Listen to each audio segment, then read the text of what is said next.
Welcome to the Truth About Ag.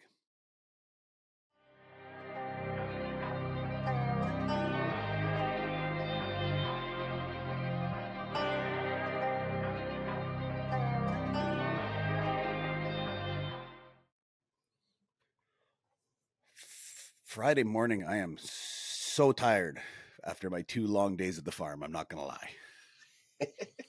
Well, it's a big step into that semi-truck for a little guy like you. So for those, I got to spend a couple days down at the farm this week for the first time in a couple years, which I hate saying. Obviously, I like being out there, but at the same time, it just doesn't work all the time. But I got to use my 1A in over a decade, and I didn't kill anything or crush anything, so I'm going to take that as a benefit for the week.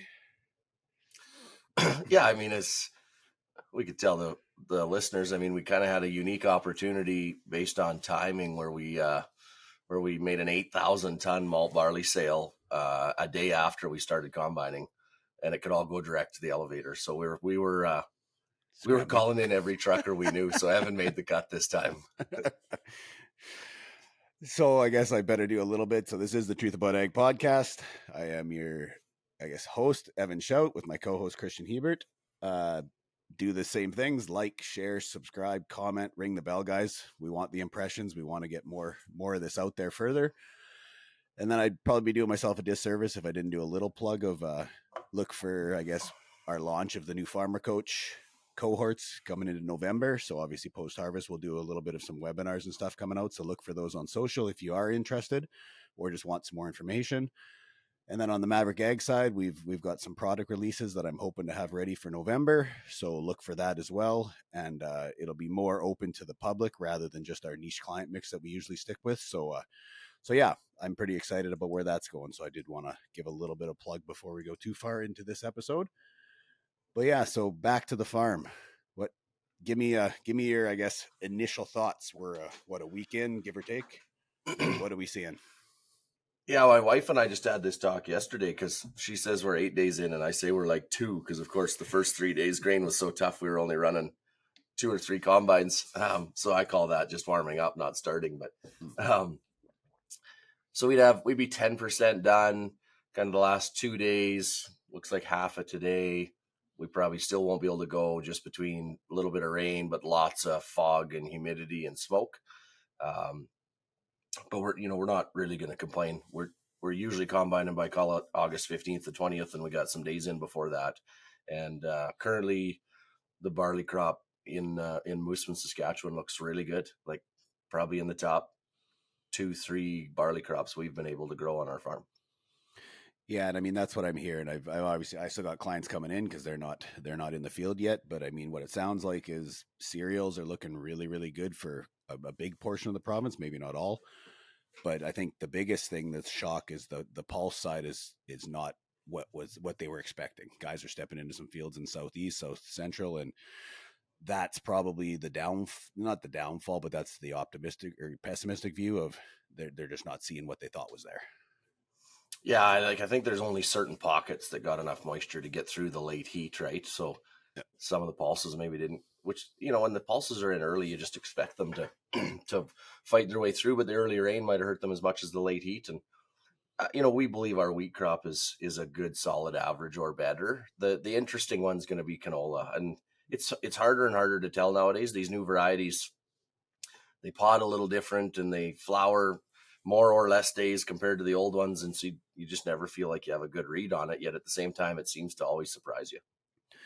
So I guess my question: week one, what does the team look like? Like, are we shot out of a cannon? Are we motivated? Are we just dreading what's coming for the next 40 days? What's the what does it look like for our 20-some guys, part-time and casual, that show up?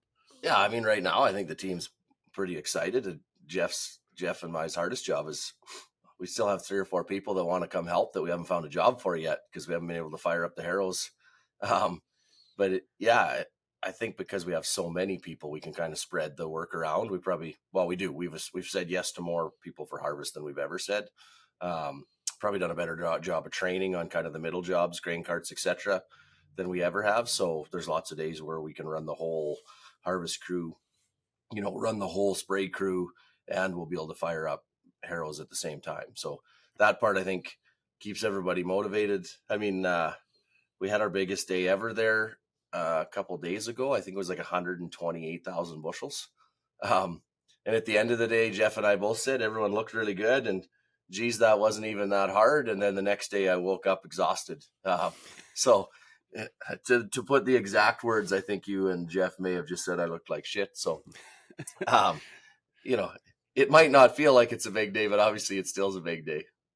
Well, and I had to laugh because I mean I've said this story a few times, but I was out there and I looked at Jeff and I go, I don't even know what you're going to make this year, but you are underpaid, because I literally, at the time, I think I was fifth in line at the elevator. There were 7 trucks going, there were 7 combines, 3 carts, 3 sprayers, the fiber, the swather was going, the bulldozer was going. I mean, I don't even know if I could track that many humans, much rather make sure they're actually on task doing what we want them to do. So I mean, hats off to him. I mean, we are week 1. I'll check in with him again at day 35, but yeah, that's what always impresses me when I'm down there, is just to see the logistical nightmare that he deals with every day, and how we come out the other side of it. Yeah, I mean, Jeff's got a line, right, that HR is always easy if there was no humans. But at the same time, Jeff's pretty good with humans. So, and I mean, I'm in these 2 seasons, seeding and harvest, I'm still pretty hands on too, and we got 4 really good guys underneath Jeff that can manage crews. So as we continue to do a better job of training, then you just get everybody split off into crews of 3 or 4 people with a crew leader, and you just tell them what to do and trust them. And then magically, most of the time, that works out. I think in agriculture, we maybe sometimes forget to tell them completely what to do. We just point them in the right direction instead of giving them the real guidelines. And then secondly, we don't always maybe trust them. So those 2 things can create a lot more work for the people at the top. So I did have one question, and it came through the I can't remember what social media it came through, but it tied into this. So it's a bit of a long one, so stick with me. But Yep.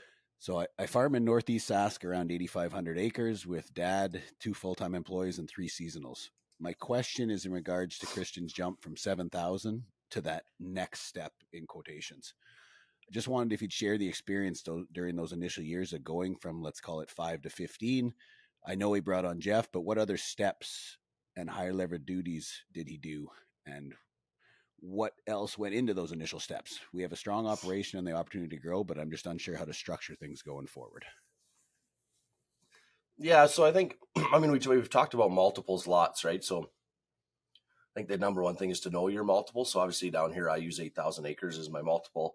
It's between 8 and probably 9,000 now. It's probably closer to 9, but let's use 8. So anytime that we're going to expand and not be close to that number is when it's interesting. And the first time we went to 2 drills, which was when we went to 8 to, like, we went up to 12 or 13 that first time.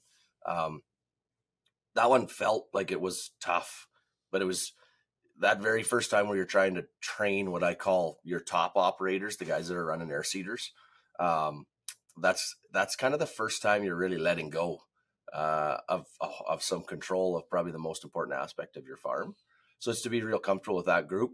And then I also think you have to put a lot of time in how you're going to expand. So, I mean, if you're only going from 8,000 to 10,000 or 8 to 12, you got to have a hard look. Are you going to try and stretch your drill? I'd argue 12,000 is probably too much, but it's too small to probably buy a complete second brand new unit because your costs are going to be out to lunch. So then are you buying a used unit that's going to maybe break down?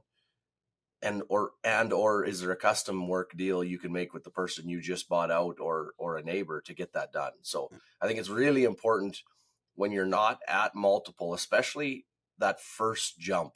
You know, if we're not at multiple at 30 or 40,000, you still have that many more acres to spread that extra air seeder over. When you're at that first jump, your original 8, it's still your bread and butter. And so if your equipment costs go to lunch, it can really hurt your profitability on that first kind of double.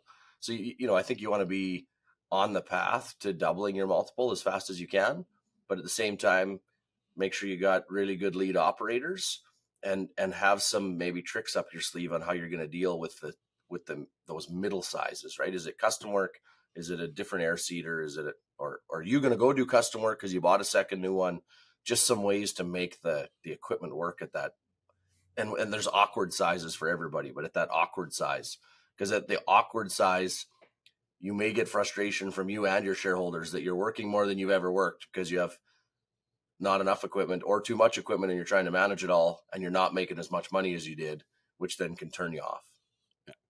And I would say, I mean, obviously, I was hoping you were going to go operational because that's not going to be my strong point. But on the internal side, the thing I'm seeing with a lot of our clients is that jump, let's call it 8,000, 7,000 into that, 10,000 and higher. From an internal standpoint, that's when you start seeing the jobs that you're doing that you shouldn't be. So what I mean by that is, are you still picking up the mail? Are you opening bills? Are you writing checks? So for me, I mean, and I told a guy yesterday that was sitting in the office that the two jobs that most of our farmer coach guys are looking for right now is an EA, so an administrative assistant, and a COO like Jeff. So are they going to find a Jeff? No, it's probably, I'm going to call him a unicorn, whether he likes it or not. But a good operator, let's call it. So from my standpoint, the EA is probably the first hire.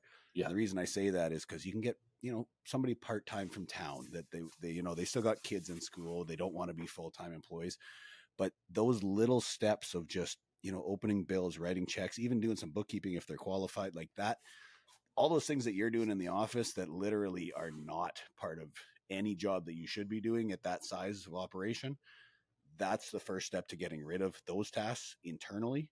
Yeah. And then obviously, like you said, the operational size, the expansion, you have to do it correctly. But it's those little things of just freeing up time. So like you said, so then when you go home, you're not working 3,000 hours because you took on more and didn't get rid of anything. It's just those first initial steps and the mindset to do it. Like thinking of a person as an investment versus a cost, we've talked about a lot. That's a very hard mindset to get around because as farmers, we are very cost sensitive. But, I think thinking about this as you talk, there's two other pretty critical point things that we did then that I probably didn't even think of, right? So when you're moving from that, like you said, 8 to north of 12, so down here it was 8 to the goal to get to 16. That's when you, like, really, that's the first time you start thinking about laying out some processes and some SOPs and even job descriptions. Because up till then, at 8,000, there's 3 or 4 of you. You're having a coffee every morning. You think SOPs are a crock, even though they probably would have helped, but your benefit from them wouldn't have been as big, right? Where, I mean, now we're getting close to, well, we have a private YouTube channel where we videotape tons and tons of processes, specifically in the monitors, and we're starting to add more and more. But that's where you start to do that.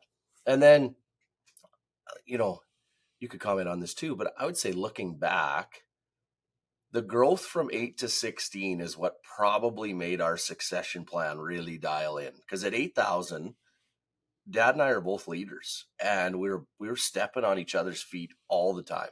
But like neither one of us thought we should just go be the number one, rock picker or mail getter.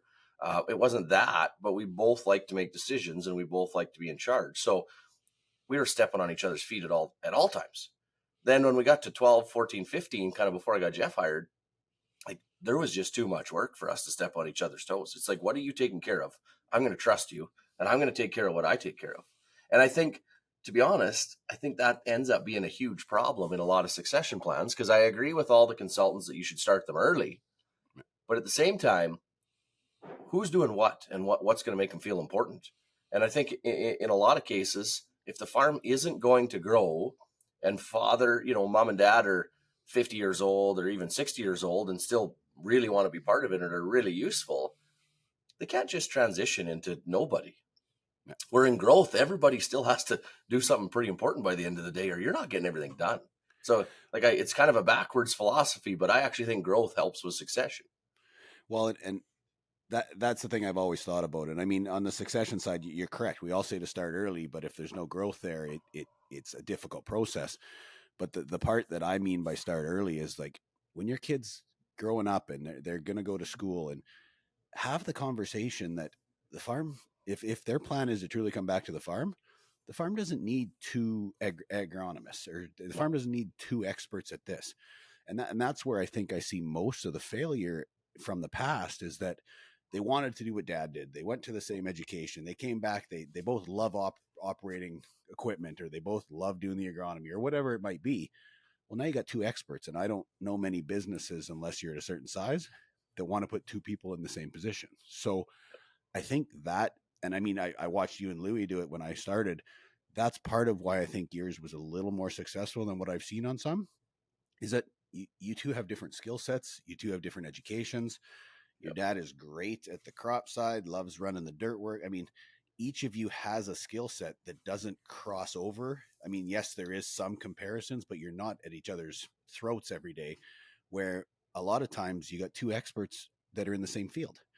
And then you wonder why we have emotional conflict and breakdown at family farms. Well, it's not because they're family and everybody likes to blame that. It's because they've got the same skill set and they're fighting over who does what and who's more Yep. important. Like that's where I Yep. find it. Yeah, I mean, I think that, one of the number one things is exactly they're fighting over who gets to make the decisions, but you don't have to make the decisions in every area. I mean, Yeah. I haven't made a fuel decision on our farm ever. That's Louis' job. Do we talk about it every now and then? Yeah, but that's the call he makes. I don't have time to do it all, so he's got to do all the parts he enjoys doing. And then, I mean, the second part in succession is always like both sides, specifically that are in the operation, need to be able to separate, a family discussion from a work discussion, right? And just because you're mad at work, it can't carry over to family. And just because you don't think they're doing the right things on family, it can't carry over to work. In my mind, you have to understand how to separate those two discussions. Okay, let's pull this out of our farm for a bit. I've got a couple interesting topics here. The first one, and this one's right out of left field. And I was talking to some of my mentors the last couple of weeks, just as I was thinking about this Maverick Ag stuff and our rebrand and the stuff we want to kind of do. And one of the questions that got posed to me, and it was interesting, is so looking back, obviously you've been to TPAP, Strat Coach, everything. If you could look back over all the mentors and advisors that you've had throughout your life, Ebes, and I mean, it doesn't have to be agriculture, it could be anywhere back. Yep. And you were going to give me your Mount Rushmore of advisors in ag right now. Who are your top 4 on that mountain? And it doesn't have to be alive, because obviously I know one of them dead or alive. Dead or alive, because I know one of them is just passed, and I know he's coming. Yeah. So Kleinfelter hands down is number one. Yep. Not just he could actually be ever in North America. I mean, I don't know much for advisors globally, just North American, and I mean, it could probably take a lot to knock off. When we look back 50 years from now of what's been done in the advisory world, it's going to be hard to probably replace him as number one. I think Mike Bolge out of Purdue, once again, he's starting to get up there too, but him and Danny were pretty tight. He, in my mind, was another one of those really special ones. I mean, I could mention, David Cole in that, but I find David Cole's he's just a great speaker about everything that's going on currently, where Danny and Mike could really take what they're speaking about and nail it down, how you could do it in your own operation. Thought leadership. Yeah. When it comes to in Canada, there's bits and pieces. So, I mean, I think when I was younger at MNP, I would have said I'd learned a lot from a guy by the name of Jonathan Small. He was a consultant that came over from the UK and was at MNP for a long time, and really kind of taught us to break things down in an operation and really look at each crop individually and gross margin and how that ties in. And that's probably where we picked up a bunch of that. And then, personally, I'd probably go to kind of 2 guys that mentored me at work when I was there, and I've stayed in pretty close contact with. Would be, one's a guy by the name of Roy Olson. He was a partner in Mooseman, and then Dean Klippenstein out of Regina, both with MNP. Now, I'm sure there's others across the country in different firms, etc. And I've heard a bunch of them speak, but that would be the group of 5 that would stick out to me that either said or did things that made me really think and want to understand it better. Where lots of the others, I'm not saying they're not doing really good stuff. I can't say that there's anyone else where they've said something I've been like, geez, that seems to really make sense. I need to go talk to them about that, right? Where all 5 of those really did. Yeah, and I think, I mean, I have similar list to yours, because obviously we grew up in the same and we've known the same people, but I never thought about the Dr. Cole stuff of he's a great speaker. Don't get me wrong. I will praise him to everybody that he's one of the most intense, passionate speakers I've ever been a part of. And you take something from everything he says. But yeah, you're probably correct. It's more the speaking that gets us there and maybe not the thought leadership part. Yeah. obviously Dick Whitman could go up there if we Yep. wanted to pull. I mean, in the US, he's probably a little larger than what we utilized him in Canada, which is probably too bad for the Canadian industry that we don't bring some more of those guys up. Yep. But no, that it came out of, and the question came out of the fact that, like, I obviously went to TPAP and going back in January, and I've noticed that much like the Canadian and US farmers, the Canadian and US thought leadership on agriculture is also aging. And nothing, not to insult these guys about their age, but at the same time, I don't see the same succession plans on their side as well as farming that are coming up. Like, I don't know a lot of young advisors that No. are going to take the place of those guys on our thought leadership, and that worries me almost as much as the aging farmer does, because if we don't have thought leadership on the business, operational, economical side, it's almost as bad as not having it on the primary producer side. Yeah, and I think it falls back to three things. I mean, point number one, and there's a 15 or 20-year brain drain in agriculture, and we all did it, right? I mean, we all got told when we were younger, there's no money in farming. Go be a doctor or a lawyer or an engineer or a whatever. Just don't be a farmer, right? Like, that's where I was a little bit lucky, because Dad was always, even though there was tough times, he was always positive, right, about agriculture. I was the other way. I just didn't listen. Yeah, right. So I mean, but you see that in agriculture, and you see it in all the industries to do with agriculture, right? But specifically the farmers and the consultants from about, 60-ish, right down to 45. There aren't any good ones in that age group, because none of them did it, right? I think secondly is specifically in the US. The US used to, I don't completely understand it, but I'm pretty sure the US government used to do pretty good money on extension in all their universities. So number one, I think if you go to a US university compared to a Canadian one, you wonder what the hell's going on, period. Because there is no better culture in the world than a US university, specifically if you've made it to a US university football game. I mean, you got 70,000 people that aren't even allowed to drink that would live and breathe for this team, right? Yeah. In the stadium. So the way that the US does that, I don't know how many houses when you drive through any city in the US do you see the US flag? Lots, right? And then their university's kind of their next pledge of allegiance. But then because of that, they seem to be able to get a lot more money from both the government and from alumni, right? Yep. And that created these extension services. So TPAP was created on the Texas A&M extension service, right? Danny was with that. And I don't know that extension services are quite as good or well funded as they used to be, if I understand correctly.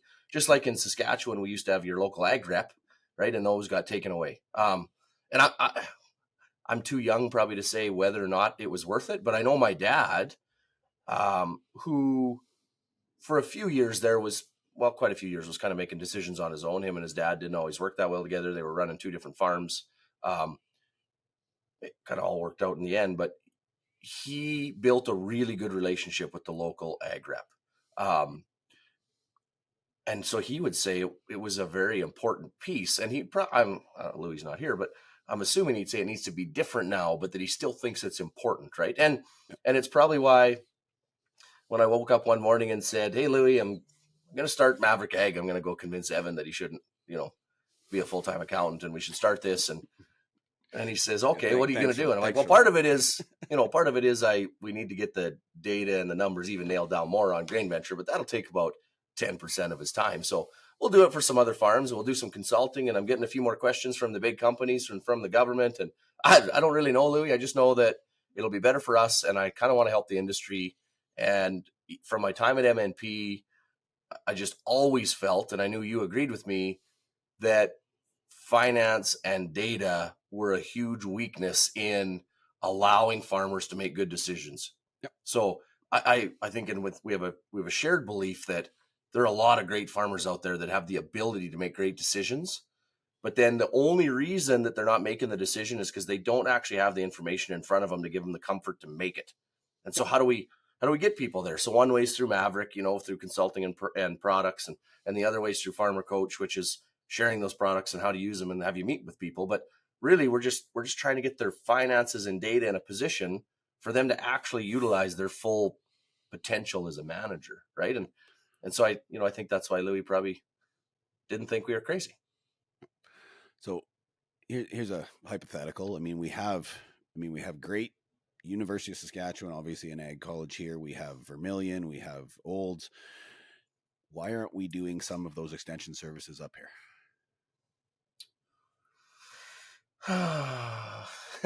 Well, Without going political or offside on this. well, I think partly it's just agriculture is the red-headed stepchild. Okay. It's not cool. And I mean, I think right now too, if one of our boys was going to be the next one to have my job at the farm, would you pick U of S agriculture or Olds agriculture or Assiniboia agriculture? Because I wouldn't. Yeah.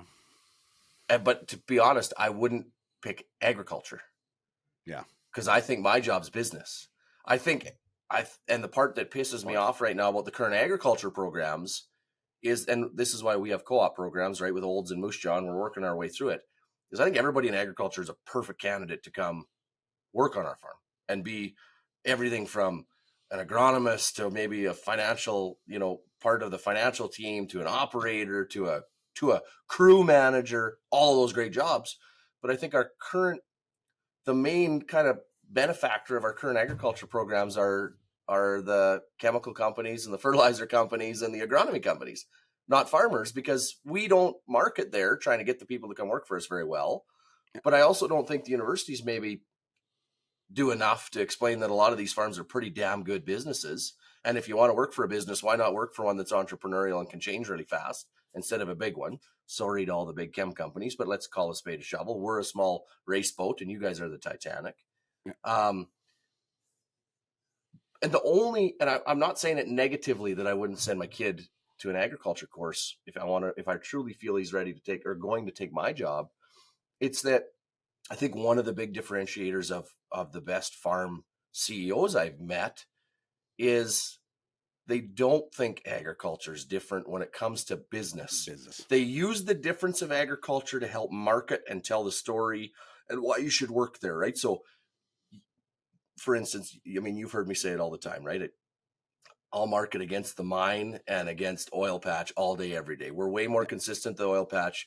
Shift work is only in seeding and harvest. The rest of the time, your husband will be home, right? The mine is, I got to be careful how I say it, but do you want to do the exact same thing every day for the next 30 years, or do you want to have some difference, right? And you've heard me say it. So I think we use agriculture to market why it's an awesome place, and that it, kind of going back to Lingard, it can be an awesome lifestyle, right? Yeah.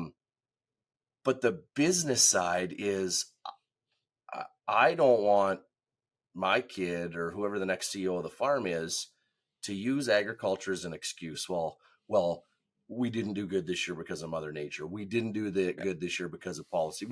Well, that's bullshit. You run a manufacturing plant, figure it out, have a risk management plan, and guess what? You're not going to win every year, just like you're not going to make a hit every time you're at bat in baseball. Just sit down, take a breath, get up, and go beat it next time, right? And I think the business schools do a little bit more of that, in that really start to get down to the nuts and bolts and the levers that pull your business. And I don't care what that business is. Well, and I've said it before, let's be serious. The HR, the processes, the SOPs, the procedures, the hierarchy, or whatever you want to call the structure, those are no different in an ag company or a primary producer farm than anywhere else. It's just, we've, like you said, we've romanticized agriculture to be something so different that, those don't work on farms. Well, what we're finding now is that, no, we're just 20 years behind where every other industry is. And that's the reason we're having labor issues. And that's the reason that we have issues with finance when it comes to agriculture, and we're cash accounting, not accrual accounting. It's been a slow burn. It's just, once the numbers got big enough, now it's time to sound the alarm bells. We need every farmer to catch up. And it's like, well, lots aren't. So it's just that conversation. Yeah. And I'm not saying the agriculture schools aren't worth it. There's thousands, and it could be the biggest job opening in the world is agriculture. It kind of goes back to if your dad's an agronomist, you probably shouldn't be an agronomist unless that's what you really love. And if your dad's a heavy duty mechanic, unless you really, really, really love it, you don't need two heavy duty mechanics on a farm. Right. But you and I would both say in all our consulting, there's probably an 80% correlation to whatever dad was is what kid is. And once again, we're not saying that negatively. If that's what you love doing, you did the right thing. But we would encourage you to look at not having overlapping skill sets if possible. Yeah. Okay, so we're 30 minutes in, and I know you've got other appointments today, but I do want to cover three main things. And if you got Yep. something you want to bring up, bring it up. Okay. First one, obviously social media. We're starting to see that CANZA was out at the farm this week. So obviously the sustainability side of our business and how more your job than my job. So I guess tell me a little bit about the visit without going into too much detail, because I know there's probably some confidential stuff, but what were your thoughts? And then what do you believe that they took from the visit, from your opinion? Yeah, I mean, anytime we can have executive level people at the farm, we try to make it work. So, I mean, this one's right in the middle of harvest. Still do it because they have a hard time getting out of their offices because they're busy people, and at the same time, it's the easiest way for us to tell the story. Um, you get a group of people from downtown Toronto. They always are surprised with the sheer size of any farm, right? But our vineyards and the size of the air drills and the size of the combines, and no different than you watching Jeff organize that many people. To them, in a farm, that's a lot of people to organize. We're in an office, they wouldn't feel that way probably, right? Um, they thought it was pretty interesting. Just we really went through all the zero till side of the drills, and then the Seed Master started 30 miles from the farm, kind of explained how. So the number one point of regenerative is low soil disturbance and zero till, and it was born and raised in southeast Saskatchewan, right? So we spent a lot of time on my belief that kind of the industry is hijacking all these words of sustainability and regenerative, and we need to be careful how they're defined. And I kind of keep coming back to our definition of legacy or sustainability is keep the land, the financial statements, the industry, and the community in a better state, because we need to make money if you want us to invest in this stuff. We need people to live in rural if you want them to work, and we need an industry that keeps thriving, right? So I spent a lot of time there. I would say the outcomes kind of that I was hoping out of the day is Western Canada specifically has been following the regenerative model, even though I don't like that word, but that model for a long time. And so this thought process of only new practices matter, even though a whole bunch of people in the world don't do them, really pisses me off, right? Like it really frustrates me. The other thing is I think the regenerative model, we got to be really careful that it's a global theory. But what's the regional strategy going to be? So obviously for us, zero till is a big deal, but cover crops, not saying they're not doable, but they're a lot tougher. You get to swift current, I don't know anybody's going to want to do a cover crop because they don't want to give up any moisture. And yet in Brazil, it's really important. And zero till's tougher because they're a pure corn bean rotation. So we need to make sure that cookie cutter isn't just global. Yeah. And then lastly, I think we almost need to tweak this talk around carbon and sustainability in that in Western Canada specifically, I mean, if we can get it figured out right that the cap and trade type model works, not only are they investing in changing carbon, because let's be honest, carbon's not bad. We just don't, the world doesn't like carbon in a gas form. They want it in an organic form. So let's transform it from gas to organic and lower emissions. But they're investing in sustainable farms, the agriculture industry, and rural Canada.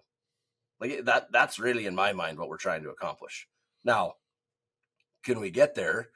Every day I seem to take 2 steps forward and then 1 step back, but we're getting closer. Well, and the funny part was the thing I noticed, because I obviously was hauling semi down there and made sure I peeked in a little bit between loads just because I was curious. But I'm used to seeing guys in the farm with Nutrien jackets on, or Viterra jackets on, or the multinationals. Obviously, you have lots of relationships with CEOs on that side, but it was a different feeling walking in there and seeing a McCain's or a Maple Leaf or whatever the companies were, right? Yeah. Like usually the food companies don't actually come out and tour Western Canadian farms. Like it's not an agriculture thing to do. And I think that whether it's me getting excited that we're starting to see change or that something is moving forward, because obviously we've been talking this road for so long, that seeing something like that, and then obviously John Stackhouse has been all over social with it. He's great at that with RBC and his job. So that excites me. And like I said, I wasn't part of any of the conversations, but for me, just the fact that we're starting to see them pay attention, well, that's more than we've ever had in agriculture. So I'm going to call that a small victory, a battle. It's just not the war yet, right? Yeah, no, I mean, I was tired at the end of the day. I got grilled with a lot of good questions. I mean, they're smart people. And so just having smart people think about agriculture to me is a win, because We want them thinking about the future, and we want them thinking about how to collaborate with farms, and we want them thinking about how to collaborate on policy. And that's going to all be part of this sustainability discussion. Anything you want to bring up before I go into the last one? Yeah, I don't think anything specific. Okay. I'm sure after another week or so of harvest sitting in a truck, I'll have a couple more ideas. We'll hate enough people by then that we'll have, I'll probably have a few more frustrating moments by then. So, I mean, it's all over everywhere. And I obviously we made a couple of comments on it, but rail strike without saying the line that, I mean, somebody else has already said it for us on social media a million times of the union side of things, but just from your opinion on what it's going to do or what it could do and the detriment it could actually do to not just agriculture, like ag's the one pushing it right now, but if the railways go on strike, it's not just agriculture, it's Canada. So give me your opinion, in a short couple minutes here of what do you see with the rail strike and what are your worries? Well, so my biggest worry is when I was over in Dubai, I heard it 2 or 3 times from large trading partners that they were starting to question the reliability of Canada. And a lot of that was tied to the railways and the ports, which, to be honest, a lot of that was tied to the unions, not the infrastructure of the railways and ports, the ability to make people work to get it there. And that, to be honest, it caught me a little off guard to think that Canada in today's world would be trending towards an unreliable trading partner. Now, if I or someone I really knew well was running this country, that would really piss me off because our whole GDP is made up on exports. Like 80 some percent, isn't it, of Canada's GDP is exported, which means you better be known as the most reliable trading partner in the world. And then I think the most frustrating part for all of this in today's world is like, we'll use the police to block off a street for protest demonstrations. So we'll stop normal society from having its day in the, of life for a peaceful demonstration, but we won't stop a union demonstration that shuts down the whole country's GDP. And I put it in my post. I'm not saying unions weren't useful, but I'm really having a hard time struggling. And I understand if I was a union, I'd probably do the strike in the middle of harvest too, because it would piss off the most people. Yep. But like, to be honest, it's goddamn ridiculous. If both railways are unusable in the most important part of the year, someone should go to jail. Now you point the finger at who? Yeah. And I mean, that's my problem with it is, again, whether you like unions or hate unions, my thought process is we've swung the pendulum really far from one side to the other. I mean, I watch enough historical stuff and I know unions were required. I mean, they were a necessity back in the day and they still are probably a slight necessity. Yeah. But my problem is now it's a leverage. It's a power play. So like you said, middle of harvest, perfect time to put pressure on because then we're going to get what we want because we're shutting down Canada. Or even the teachers one, and nothing against teachers. I got lots of friends that are teachers, but at the same time, they did it right during the graduation season. It's a leverage model that needs to change. And that's my problem is, when it starts swinging so far the other way that you're using it as a power play, that no longer works in my favor. And for anybody who's not unionized, I've heard enough from them that it's not impressing anybody anymore. So that's my problem. It's not that they're there or they're used. It's that they're used as a real leverage model at times when it can really hurt people. Yeah, it's being used in a negotiation, but it's hurting the other people. That's the frustrating part, right? Yeah. And I mean, just the fact that as a country we'll let it happen to our railways, it's just a fundamental disbelief of mine that it could even happen at the same time. Okay, now the last one, because I know they're down to a couple minutes here.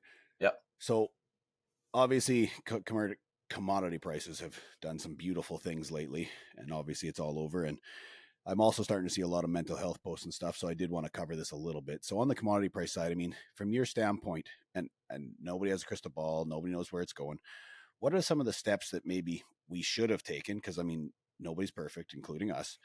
And what are some of the steps going forward that you see just on the commodity prices to not to survive, but to not get yourself into that hole where, depression and that stuff starts. I mean, I think it's always important to remember that more or less you have the whole year before and the whole year after you grow a crop to sell it, right? And so what's your number? I mean, we use 20% return lots to make sure that we're having good discussions on sales. Um, did a pretty good job of malt barley and canola and not a good job of wheat based on those. I'm not sure wheat really ever got to 20%, but maybe we should have used 10. But, I think always remember there's a year before and a year after. I think make sure that the utilization of futures and options is always part of your education plan to get more and more comfortable with it so that you don't always have to have the physical product. I mean, that's become a huge part of our strategy, not only just our sales strategy, but our logistics strategy. I mean, we got 2,000 super bees of grain to haul every year, so you can't do that all in 1 week. And, I also think, sure, they're on a downtrend right now. Everybody knows commodity prices are volatile.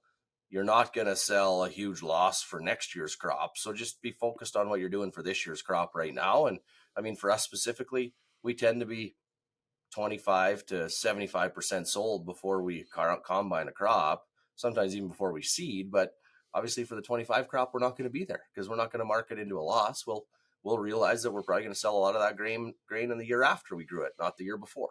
So just, I don't think you can get stuck in any one strategy. And I always like to go back to the long-term charts, like look at what it's done in the last 24 months and the same thing the 2 years before that, to always just remind yourself you have a 2-year window as long as you've managed your cash correctly. And for me, it's knowing those numbers up front. So the biggest thing that keeps the stress off me at night, and I'm hoping it keeps the stress off you and Jeff at night, is that we know the break even at an average yield per bushel. We know what we're shooting for at the 20% level. We know that real time as we're combining barley, we've already made those updates to our yields to identify what the new 20% is, because barley took a hit, we're down. But are we still above our 20% now based on the upgraded yields that we're using? And the same thing on the way down. If your canola drops, that's going to push your number higher. So it's having the power in data and the power in business. That's where I find the stress relief, guys. It's not just don't go gut feel, because honestly, the gut will literally lead to the stress and everything else. It's knowing that you made the right decision. And guess what? If wheat or canola or something goes to $20, okay, we sold too much at this price, but we were still at a 20% sale. So based on the decision at the time with the information we had, I'm never going to feel bad about that. And that's where I think it comes back is guys, oh, well, I shouldn't have done it. Well, no.